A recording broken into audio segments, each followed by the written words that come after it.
Hi అండి, happy mother's day అండి అందరికీ. నేనైతే మా ఆఫీస్లో గ్లాస్ పెయింటింగ్ చేశానండి.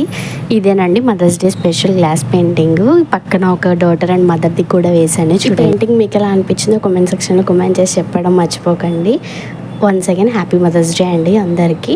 ఇంకా వీడియో విషయానికి వచ్చేసినట్లయితే మొన్న నేను ఒక వీడియో పోస్ట్ చేశానండి. నేను రెడీ చేసిన ear rings, heavy ear rings అంటే పార్టీ వేర్ కానీ ఎక్కడికైనా వెళ్ళేటప్పుడు బాగుంటాయి అని చెప్పి రెడీ చేశాను. అవన్నీ ఒక వీడియోలో మీకు చూపించాను. ఇవి వచ్చేసరికి నేను ఫస్ట్ చేసిన ఇయర్ రింగ్స్ అన్నీ నాకు చాలా బాగా నచ్చాయి. మనకి ఇక్కడ ట్రెడిషనల్గా లుక్ వైజ్ బాగుంటాయి. ఇంకా మిగతా రెండు కూడా పార్టీ వేర్గా రెడీ చేశాను. ఇంకా నేను కూడా ఆర్డర్స్ తీసుకుందాం అనుకున్నానండి. మీకు ఎవరికన్నా కావాలంటే నాకు కామెంట్ సెక్షన్లో కామెంట్ చేయండి, నేను మిమ్మల్ని కాంటాక్ట్ అవుతాను. అండ్ అలాగే ఇయర్ రింగ్స్ నేర్చుకోవడం చాలా ఈజీ అండి. మీలో ఎవరికైనా ఇంట్రెస్ట్ ఉంటే కనుక ఖచ్చితంగా నేను వీడియోస్ అనేవి పెడతాను, మేకింగ్ వీడియోస్, అవి చూసి నేర్చుకోవచ్చు. థ్యాంక్ యూ ఫర్ వాచింగ్ అండి. ప్లీజ్ వీడియో నచ్చినట్టయితే సబ్స్క్రైబ్ చేసుకొని లైక్ చేసుకోవడం మర్చిపోకండి. థ్యాంక్ యూ అండి. Thank you for watching.